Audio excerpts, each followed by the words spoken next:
Welcome to DOB Now Builds Boiler Equipment video tutorial.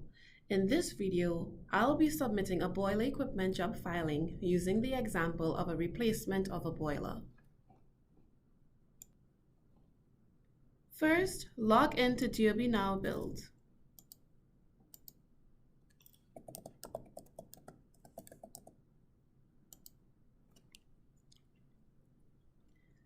On the left, we have DOB Now Build and DOB Now Safety on the right, consisting of boiler, elevator, and facades.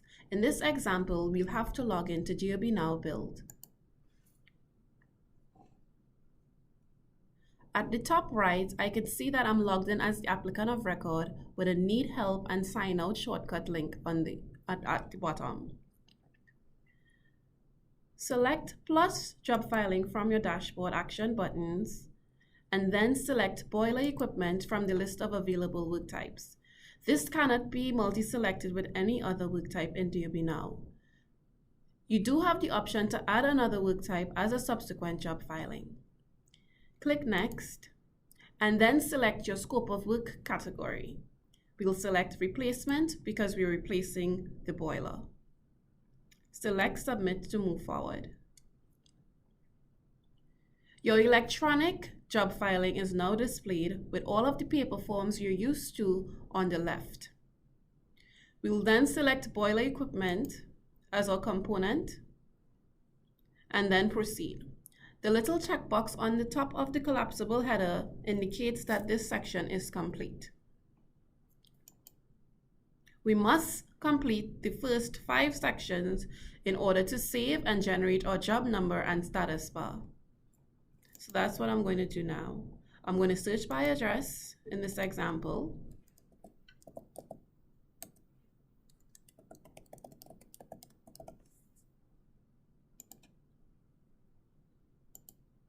And then click search in order to look for the device that I'm replacing. The system will display a list of available devices at this address.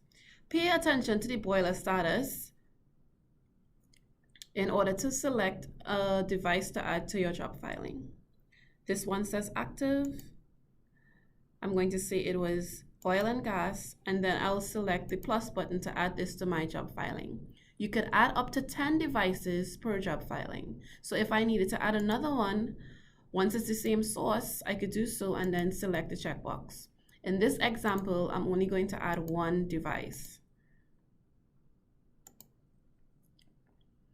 I could either edit the details or delete, but I'm going to continue so that I could save. Notice that my location information changed from 280 to 274 Broadway, and this is because it pulled the location of that device from the details that I added in this section, sorry.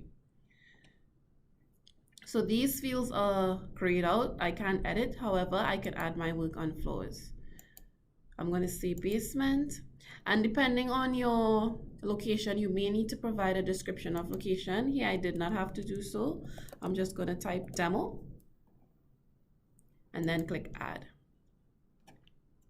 So now that that's complete, I'm going to collapse the section, and then throughout the job filing, you'll see me completing the required fields, and those are the ones with the red asterisk. So now I'm going to add the applicant information, and I'm signed in as the applicant of record, so I'm going to add that same email address I signed in as in order to continue. Select my license type.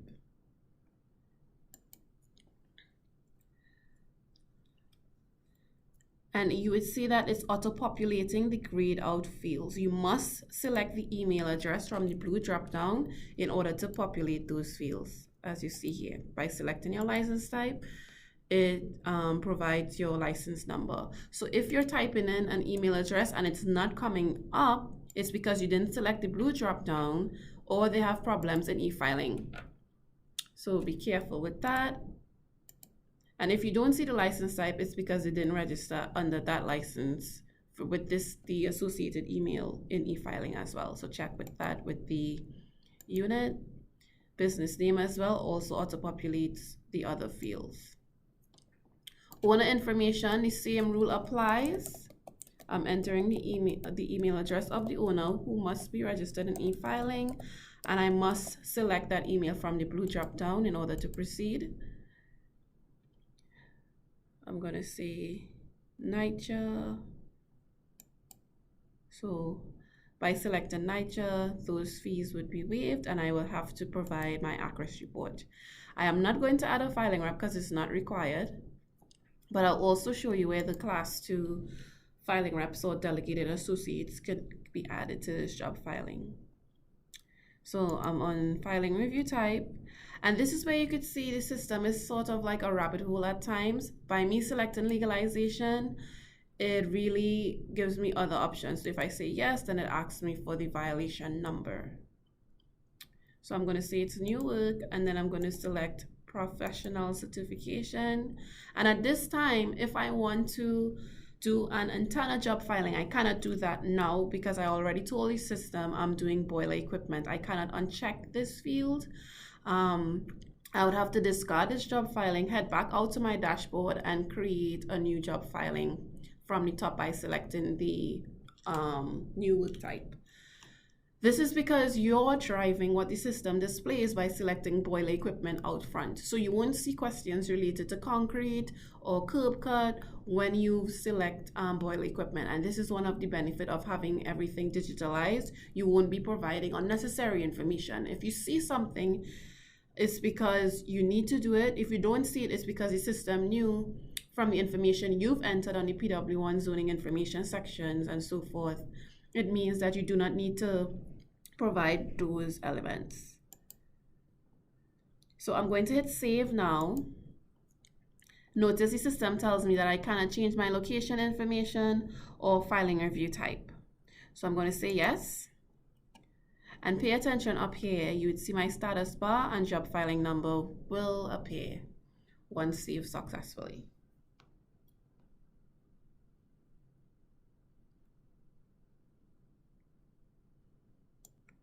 So now that it's saved, I'm going to click OK. And now I can see my status bar, and the statuses are in Prof Cert Review because I selected Professional Certification as my filing review type. And then I have my job number, M is for Manhattan, then I have a generic number here, and it has I1 to represent that this is my initial filing. On the right, I can see my application highlights. My fees say 0 because I selected NYCHA as my owner type, so those fees got wiped out and my Pay Now button got disabled. I would then have to upload my accuracy report when I get the documents. So now you can see my tabs here on the left look a bit different. It's built out a little bit more now. I have the device that I added here, and I'm going to go through each tab and complete each collapsible header. So at this point, if I want, I could just tag my filing rep and I could leave. This job filing does not expire. I could leave for vacation, come back. It would still be here because I now have a job filing number. So you must complete those 5 sections in order to get a job number. So these do not delete. It stays here forever, and you could come back and complete this job filing at any point in time. So under stakeholders, now that I saved, I could now assign to a delegated associate. I'll click add, and I could do so. And those could be any class 2 filing reps or licensees. And they could do anything the applicant of record could do except click that preview to file and submit to DOB button. So I'm going to move on to additional information. I'm going to enter my job cost. Remember that this must be equal to your PW3. And now I'm going to move on to related biz job numbers fields. So I'm going to say no, but if I say yes, it would ask me for that associated number, and I could separate multiple by using a comma. I would also like to say, if you want to add on an additional work type and do not want to wait for your initial job filing, to be approved, you can do it separately and then add that job number in this field here. So let me repeat that. So for example, I'm doing a boiler equipment job filing right now, and I want to add on a subsequent job filing for a mechanical systems job filing. I have the option to get this first one approved and then add the mechanical job filing on as a subsequent. But if I do not want to wait for this job filing to be approved, I could do the mechanical job filing by itself and then add that number here to keep those filings together. So obviously I would have a different filing number if I did it separately. If I did a subsequent, it would just say S1. So you could determine if you see the subsequent benefit when you're filing. So you'd say yes, and then you would add that number in here. And then if it's a filing in biz you want to connect, you would connect it here as well. So now that check mark says I'm complete, I'm going to move on to this section, add my landmark approval number. And you would see some grayed out buttons. If you see grayed out fields, it's because your system already knows the number. So I'm going to just say no for these here. You answer to the best of your ability, and the system would guide you along the rest of the way. So if I say this, I could say no, TR8 inspections are required.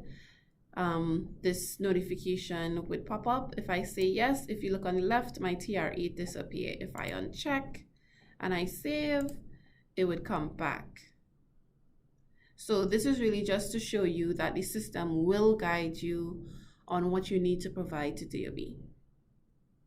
So you see it's here, back now, back over here.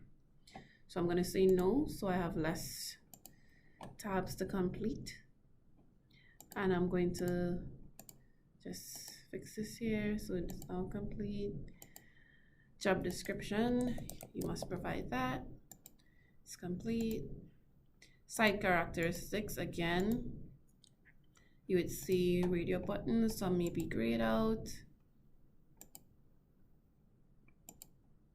Comments are not required, but if you were doing a PA, this is where you would write that information, but I'm just putting demo here for now. So all of my check marks are there for my collapsible headers, and as a best practice, at the end of each tab, I click save to lock my answers in. So I'm going to move on now to zoning information. We have existing information in the middle, proposed, and then questions on the left. So I'm just selecting any old thing here, but I'm really just trying to show you the system and the order of how you should complete your job filing. Building type, I'm going to say no here. Building stories.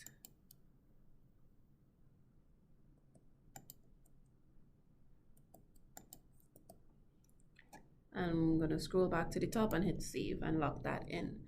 I'm going to move on to the scope of work next.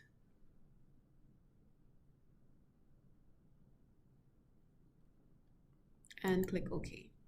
So now I'm on to scope of work for boiler equipment, and I'm going to enter the boiler specs. Again, I do not know this information from in real life. I'm really just showing you the system and how it works. I'm gonna hit save because I'm complete. The field is complete here. And then I'm gonna move on to the details of the boiler. So if I added more than one boiler, this little circle here would say 2 or 3 or 4. Again, you could add up to 10. So I'm now going to click onto the device and add those details. So let me tell you some guidelines here before I actually start to complete this section. So if I had done a new installation, this field wouldn't have been there. It would have just asked me for the proposed information. But because I'm doing a replacement, it's asking me to view the existing information within the system. So we took this information from biz, so we don't have all of the fields completed. Depending on the boiler type, we are allowing you to complete these details. However, if the system is not allowing you to move forward because a field was grayed out and the information is missing, you have the option to call the boilers unit and they can update the device for you. However, you may have to remove the device on the job filing, and you'll do that by going to the PW1 tab, and then you'd hit the delete icon. It's the reason for that. It's because you ever try to open a document that somebody else was working on and it tells you it's in read only. So we can't work on it while you have it open in your job filing. So we'd ask you to remove it and then we update it. And again, if you already pushed through the device and something needs to be changed, we would have to do that for you on our end. So let's head back to the device, and we would complete both existing information. We would check out the fields that are missing, and I'm going to provide those details.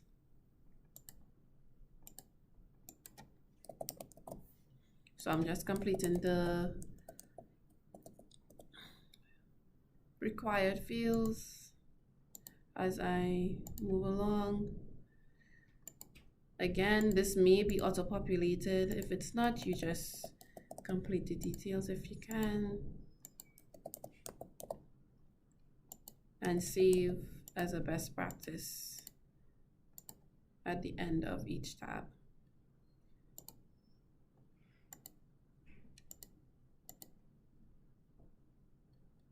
All right, so I have my check mark and I hit save.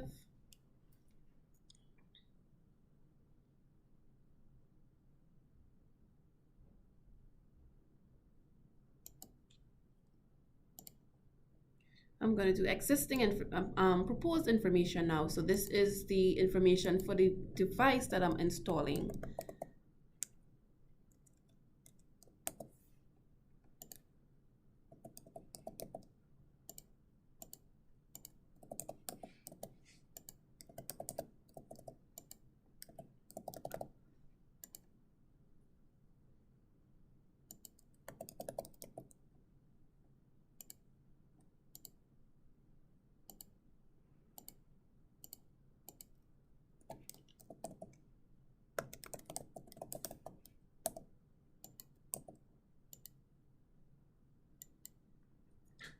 So again, I'm going to just show you the difference between chimney and that masonry statement you may be looking for. So again, it's based on how you answer these series of questions, how that statement comes up. The system only displays it if you need it. So if I say yes, I have to provide a job number. If I say for associated chimney work, if I say no, I'd have to choose one of these following questions. And again, based on what I select here, the options over here would be different, as you see.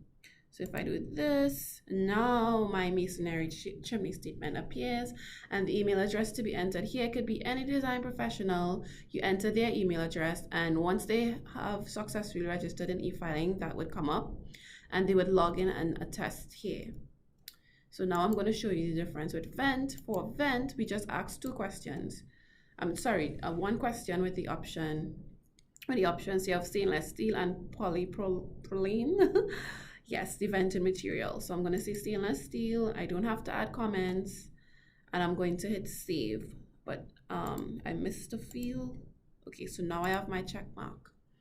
I hit save to lock those answers in.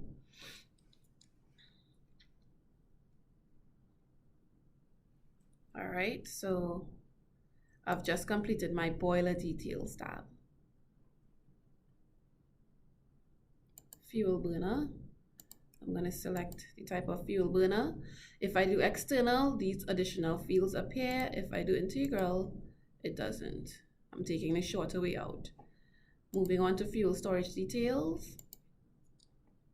Again, because the system is so smart, depending on the type of boiler, fuel storage details are required. You probably would have heard me see this in my other presentation.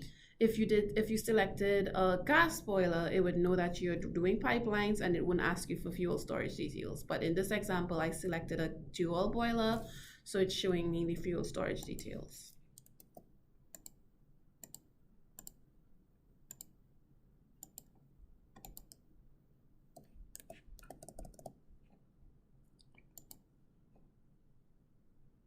So I completed that. I'm going to hit save. And I've just completed my boiler details for my proposed replacement. And I viewed and entered the missing fields for my existing information fields. Just another good to know, if I had done new installation, this field here would be missing because there's nothing to search for because nothing was there. And it would just ask me for the proposed information when I got to my scope of work. But because this example I'm doing replacement, and that's why I chose to do replacement because we have more fields here, we have to tell DOB where this device is that I'm replacing. So that's why I have this additional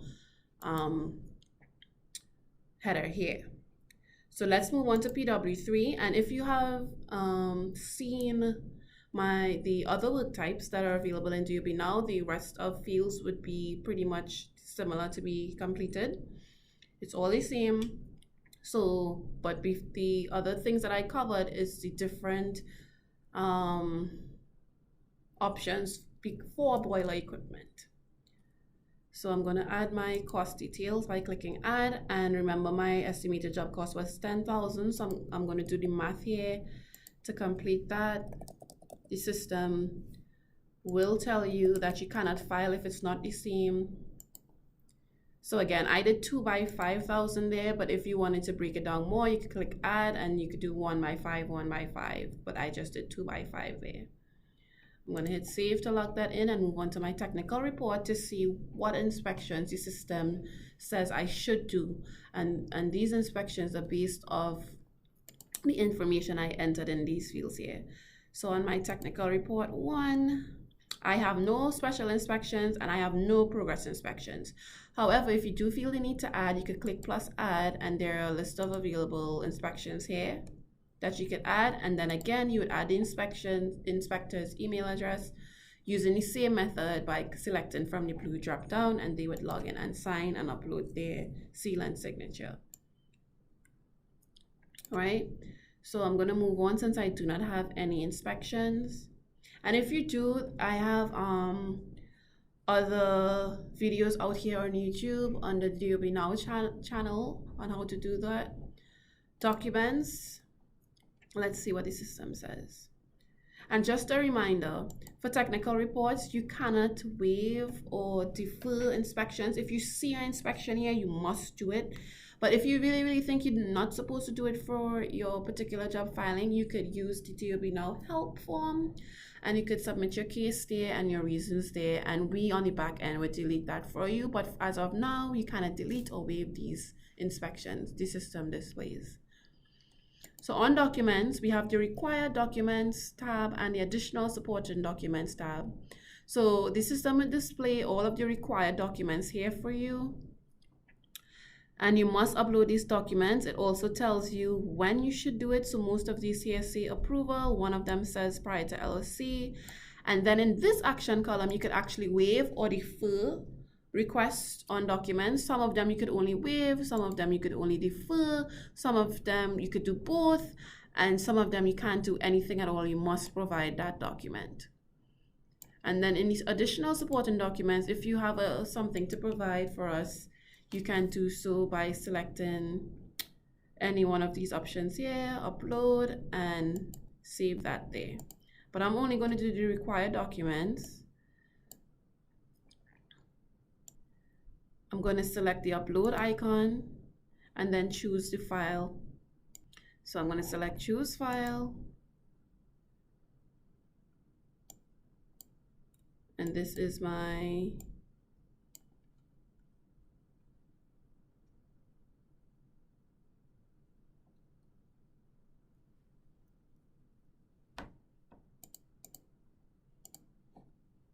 So don't do like me and upload the wrong document. You need to upload the correct documents. You would get an objection or QA field. What was this one? Design. I'm really just showing you how to work the system in order to submit a job filing.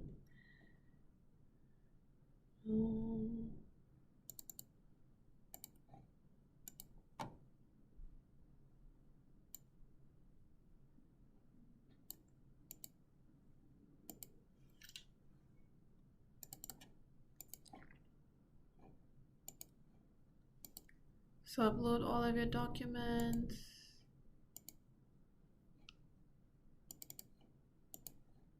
So all of those paper forms that you're used to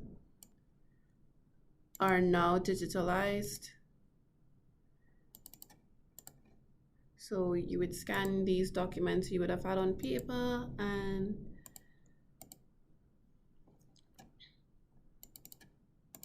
submit it to DOB electronically. So I've uploaded all my documents. I hit save and I'm gonna not complete the PW2. I already have a step-by-step guide and a tutorial out there on that. I'll just show you what it looks like though. And of course, we know the advantage of professional certification is that you could add the work permit right now before you submit or after. Standard plan, you must do it after DOB approves your job filing. So within the job filing, you'll click that add button that you just saw me click here. And then you would complete the fields and then hit save and go back to your job filing. I'm going to move on to statements and signatures. So the applicant of record. So we collated all of those paper statements that you would have seen on paper and we put it in the system and we have a single checkbox at the end here which auto-populates your name and the date. So that's complete. And then the owner, they have a couple questions at the top here that the applicant can answer on their behalf. And then the owner would log in and sign. You cannot sign on behalf of the owner. At this point in time, I also advise if you had a fee to pay, you pay that now because you already completed all of the fields, so everything is calculated properly here, and then you would pay. So I'm now going to play another role as the owner and log in and pay. So you're going to see me do that now. Sorry. And the screen, it looks pretty much the same way for owner. So I'm going to sign in there as the owner. And the job filing should be at the top because I just created this job filing. So this is it here. I'm going to double click to open.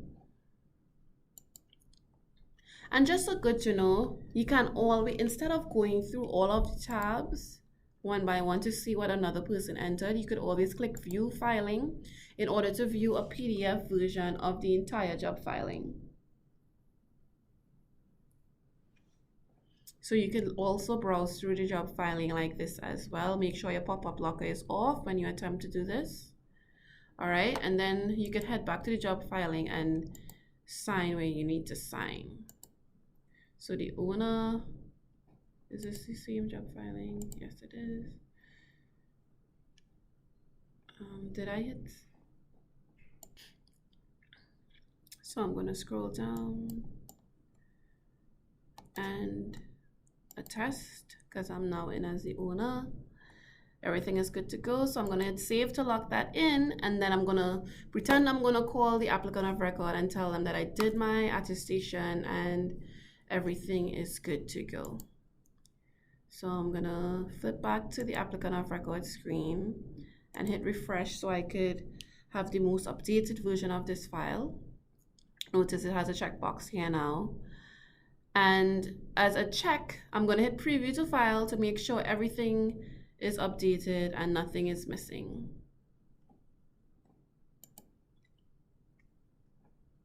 So this is what it looks like if you're missing something.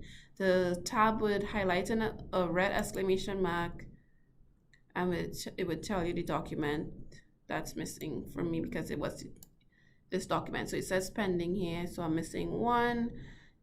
And sorry, I'm missing this one that says required. So I'm going to hit the upload icon and upload that quickly. So I'm going to click OK. So now I'm going to attempt to hit preview to file again. So I'm selecting preview to file and I know that everything is all set because I got to this page. And I must click through each page. I have 18 pages. I kind of skip forward. And this is like a summary bird's eye view of everything. So I'm going to continue through the system until I reach a final attestation on the last page. You scroll down, you attest. If there's an error, you could always click off and you could attest and then move forward. So I'm going to click File because I'm ready to submit to DOB.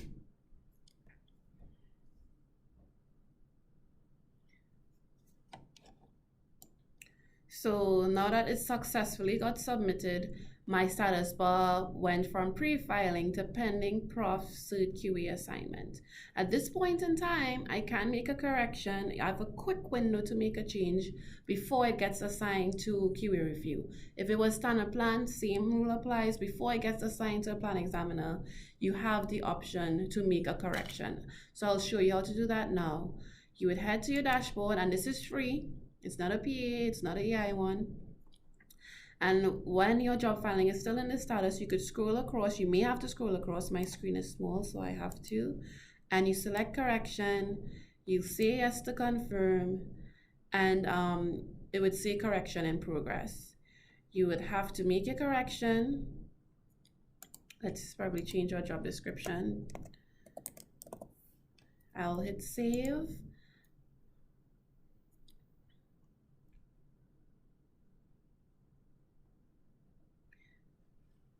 And don't forget to hit resubmit, because right now DOB won't be able to work on your job filing, so you have to remember to hit resubmit. I'm going to reattest. The owner's attestation does not get wiped out anymore as of last December. The owner only has to sign once, so I'm going to hit save to lock my change in and hit resubmit.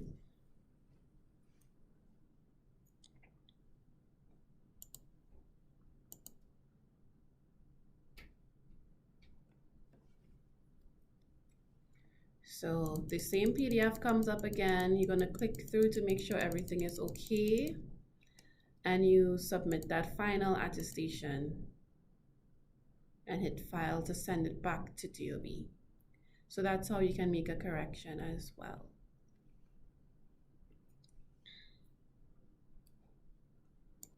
So thank you again for watching this video tutorial. I just demonstrated how to submit a boiler equipment replacement of a boiler job filing, and I also showed you how you can do a correction. Subscribe to our DOB Now channel. We have more videos for various work types available in DOB Now, and you could also go to our DOB Now help or DOB Now info websites to find more step-by-step guides. We have webinars that we posted there as well, and a presentation of all of the guidelines as well if you need to further understand any work type. Thank you.